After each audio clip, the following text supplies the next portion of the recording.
The government knows me as Charles Hom, but everyone else calls me Chai.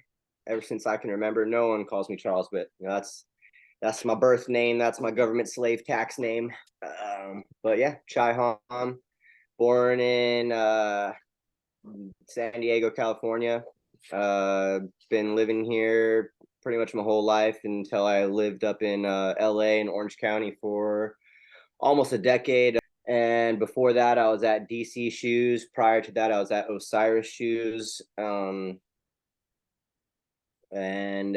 Yeah, so most of my graphic career comes from the action sports industry. I mean, take that as you will. It's very much a love-hate relationship for me with that place and that industry. Those people.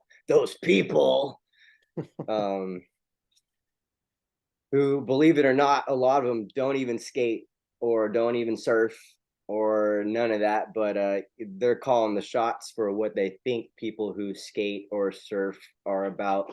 There is some control in there, but I think people would be shocked to find out the type of people who are actually running the show and how little involved they really are into the culture, into the sports, into what have you.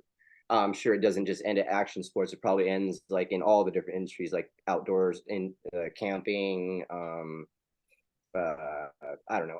Name a category, and I'm sure there's someone up at the top that has no idea about what actually goes on in the office or with their target market. But Right. somehow they got that job and they're calling the shots, and I think a lot of people would be shocked to find that out. Oh man, well, like I said, I grew up in Southern California. Skateboarding is it's kind of the mecca, San Diego. I mean, there's so many of the OG big names that come out of Southern California, even more specifically San Diego. So growing up in that era, I was born in '86, so I know I look young, but I'm almost tipping on that 40 scale. And so back in the day, before the internet and video games and all that stuff kind of took over the youth, we were all outside, and outside for me was skateboarding, and that's where I made most of my friends, most of my memories.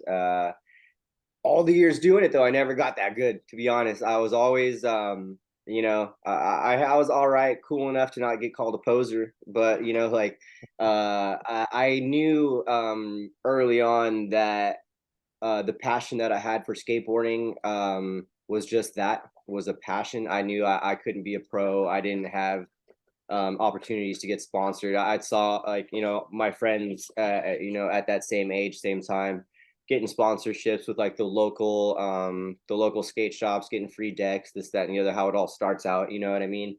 And they were just light years ahead of me, doing tricks switch that I can't even do regular. And so right there, I was like, already like, oh man, like I can't do this. And so I slowly started picking up the camera, and I actually started filming and taking photos a lot, because I've always had that artistic eye ever since I was a kid. Like art was kind of my jam. And so the hand drawing, painting, sketching, all that, but also it ended up leading me into doing digital stuff. So recording, skateboarding started being my thing. I became the cameraman. And so once again, as I was saying, I never expected to be pro or go anywhere into the industry. However, my art skills ended up turning into graphic design skills. And with the people that I knew and a passion for skateboarding and all that, somehow I landed an internship at Osiris Shoes in 2008. So I was a senior in college at that time at the Art Institute, and I had taken on a freelance gig doing photography, that I basically learned from skateboarding, taking pictures of skateboarding, but this time it was for a cover for a local band. And the drummer, his girlfriend was the product and development manager for apparel for Osiris at the time. And at that exact time, they were looking for an intern. Like I said, I was a senior in college. I was about to graduate. We were chopping it up. She was doing like the wardrobe and like brought all the outfits for the dudes and was like getting them all set up because she's into apparel and fashion, right? So that was her gig coming to the photo shoot. And so we started chopping it up. I'm like, oh yeah, I do graphic design, this, that, the other. And she gave me her card. I sent her the email. Next thing I know, I was in there with my resume, and bam, dude, I fucking got the internship. I worked there unpaid like a slave for 3 months. And then after 3 months of putting in the work and putting in the time and shaking the right hands and being cool with the right people, beating the right people in skate. What's up? And asserting my dominance. No, I'm just kidding. Yeah, basically, honestly, luck, being at the right place at the right time with it all just fell into place. It couldn't have happened any more perfect for me, and everything's been like that for me. Like, I don't know what goes on, what guardian angel I got looking out for me, or what the graphic design gods got going on, but like,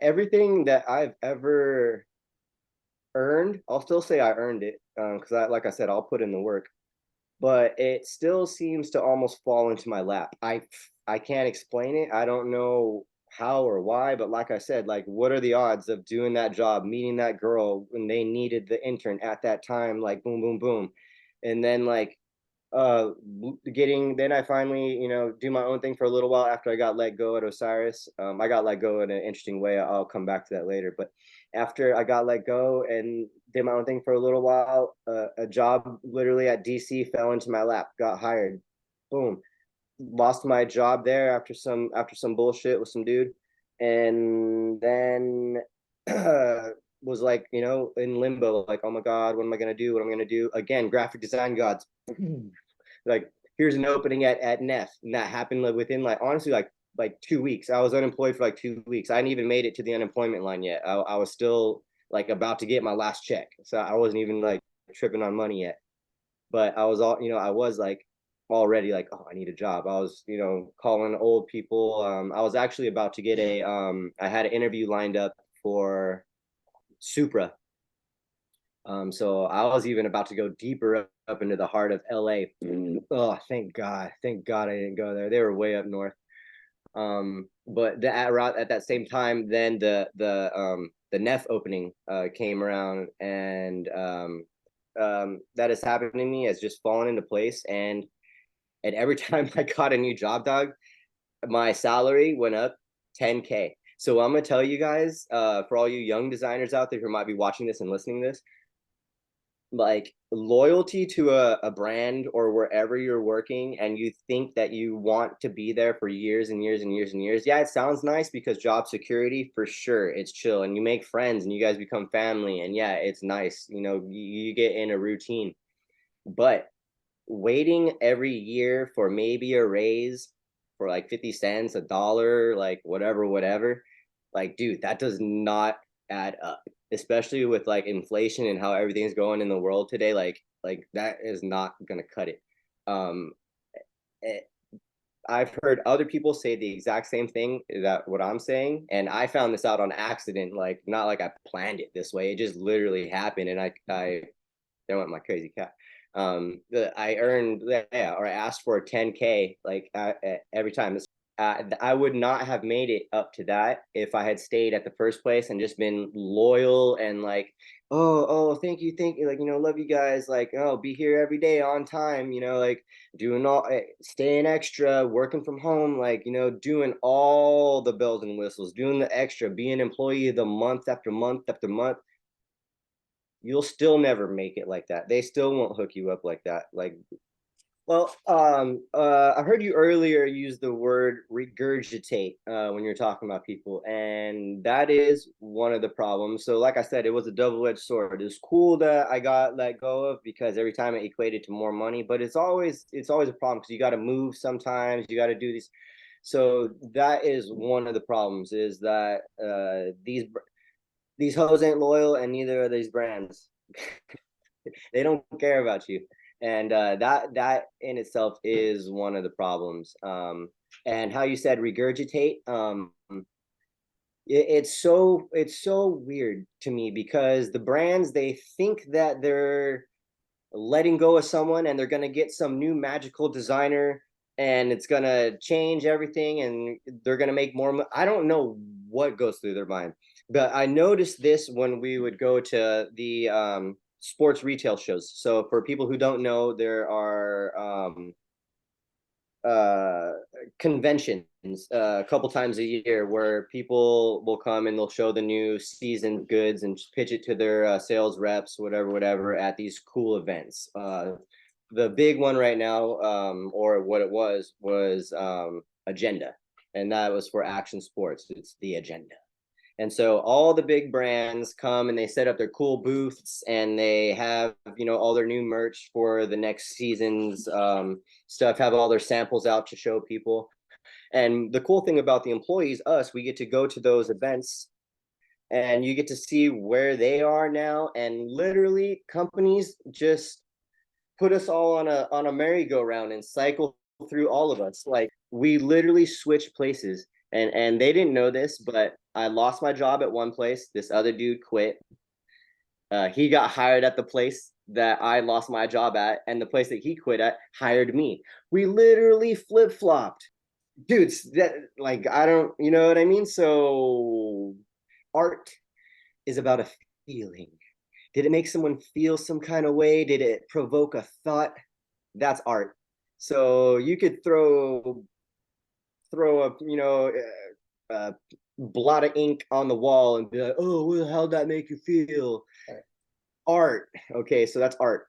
And then obviously not to take a slam dunk on art, because I mean, obviously there's people out there that fine artists and painting, and there's things that goes into it, but I'm just saying, but a designer, very specific. We have a very specific target audience, a very specific type of person. We need a specific message to reach. I can't just hodgepodge random things together and hope that the guy or girl that we're trying to get to convert into sales will see this and be like, yeah, I want to buy that, because it made me think about some kind of way. Like, it doesn't work that way. I need to actually do market research, or not. I mean, hopefully not me, because that makes my job harder. Hopefully there's someone else that's getting paid to do the market research, and they hand me a nice little swift packet that says, okay, this is who we're going for and why, and this is what they like and what they're into right now. Otherwise, then your boy, has got to hop on the internet and learn, like, why Johnny and Susie like to wear Carhartt when they're out hiking in middle America during the winter solstice. And I don't know nothing, I mean? It's like, oh, now I'm gonna have to devote half my time to learning that, which also sometimes can become a problem in this industry, is people handing you jobs that ain't your job. They'll do it right in front of your eyes, like with a smile, bro. Yeah. Or management will straight up just snake all the credit for everything. Like, no one will know, depending on how big of a company you work for. The bigger the company is, the more likely that you're gonna get taken advantage of, in the sense that someone is gonna look good on your behalf. Like, I've sat in meetings before where they're showing things that I've come up with and created, and I'm not the one up there talking about it. I'm not the one pitching it, showing the slides, and standing up there and telling them how I came up with my concept for this lightning pattern that is going to get printed on a lightweight this, that, or the other, because lightning and it's fast, and the new lightweight, and it's gonna, and I came up with this whole thing or whatever. Like, is the manager gonna sit there and be like, everyone, please turn your attention to the guy in the back. Yeah, way back there on the laptop who's still working in the meeting because we're behind on some stuff. Yeah, try keep working back there. Get those colors done.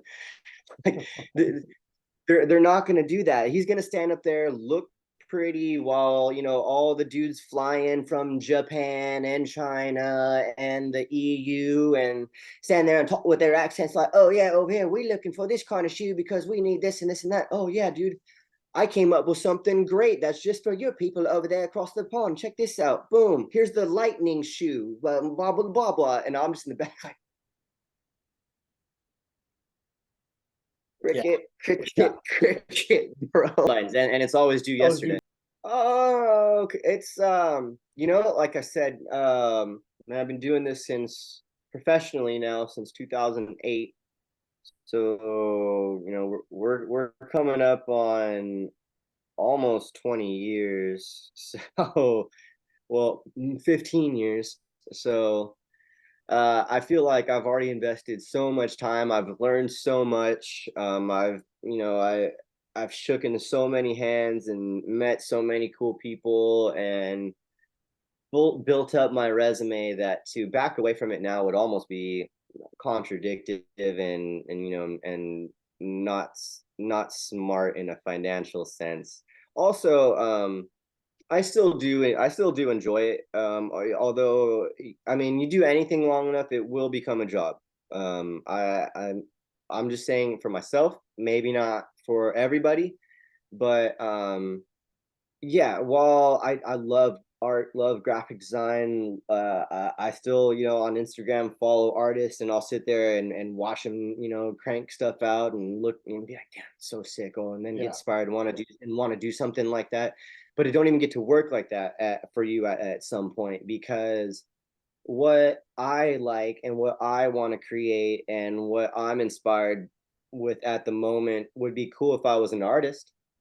I'm a designer, and I'm gonna work for a specific company, a specific person that's looking for a specific thing, and they 9 times out of 10 probably won't even want or like what, you know, like I said, like that the video I just watched that got me all hyped to do you know a street art style with, you know, stencils and drippy paint and whatever, like, oh damn, that was hot.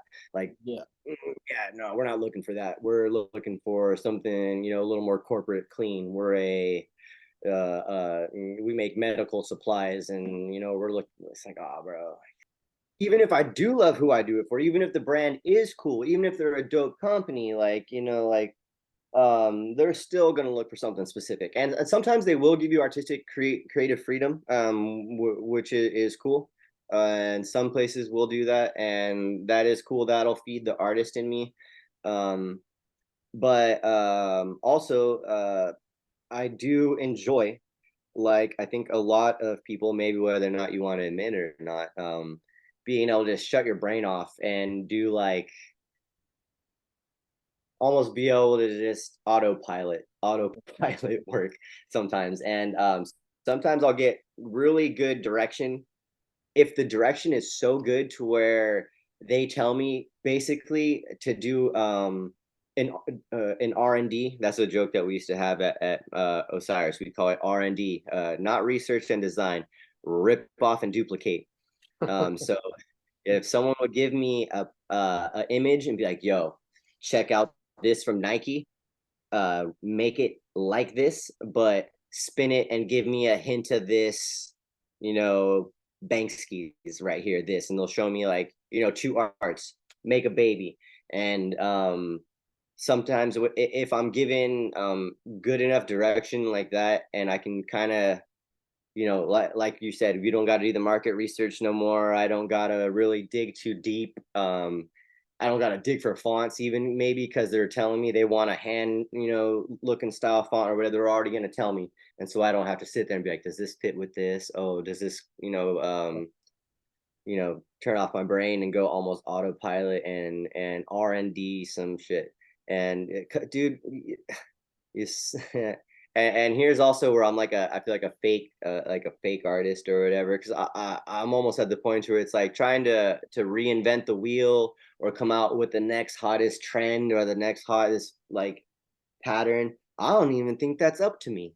I don't even think that's up to me. I could come out with the dopest thing that I think is the dopest thing, and unless Nike put it out, or unless like one of these brands that's like hot like right now, like what are all the kids into, like those like Stanley cups, or the new mug, like if it ain't on one of them, don't matter. That's whack. But you could do the wackest thing, and if it gets put out on one of them mugs, or it gets put on a fucking dunk or whatever, kids will bow down, dude, bow down, and then that sets a trend. And is it dude, man. Premises of Z Drop is to take advantage of all the art that we create, and some guy or some girl that, like I said in the beginning, isn't even really a truly a part of the culture, or or just for whatever reason got overlooked. Sometimes it's a skew problem. Sometimes we made so much cool shit, but the sales reps can only sell so many things at a time. Whatever the reason is, it's not uncommon to have old leftover art, and sometimes it gets forgotten, sometimes they don't want it at all, and oftentimes, more than not, it's still usable. Maybe it needs some reworking, maybe it needs some updates, maybe it's a little out of style because it's something that was created 10 years ago, but very quickly, with digital art today, you can pull all this up, rearrange everything, change the colors, add this, add that, and I can easily take some of my old stuff, reflip it, get it back to you, and get it out to the world, rather than just sitting on an external hard drive, or on my computer at home, just collecting digital dust for nothing. So like I said, I had nothing to lose. I think it's a great idea. You guys are doing great things with your advertising, marketing. I like the idea of telling the story. People gravitate towards personal stories that they can relate to, that they can have a common ground with. People like to have a common ground with brands and with their products if they can feel like they're a part of something. People want to be a part of something. And I like the story that Z Drop is selling, because the story is my story. The story is the story of all my friends that have, worked hard and, paid their dues at big companies, only to be let go of uh, on April Fools, and they pull you into the office like, hey, we're gonna here's your paperwork. Great knowing you. Great thing is though, you qualify for unemployment, and this is a real story. This happened to me. April Fools, lost my first big job, and I looked around because we were all homies, dude. We'd play skate in the back, like joke around. I seriously looked at all of them and was like, you motherfuckers, like you got me. You got me so good. Like, oh my God, you even called her in. She drove in for this. Like, oh, dude, April fucking Fools. Who's next? Who do you want me to call in next? And no one smiled. They all just looked at me like, no, like we're really letting you go. Z Drop, go get you some. Hey.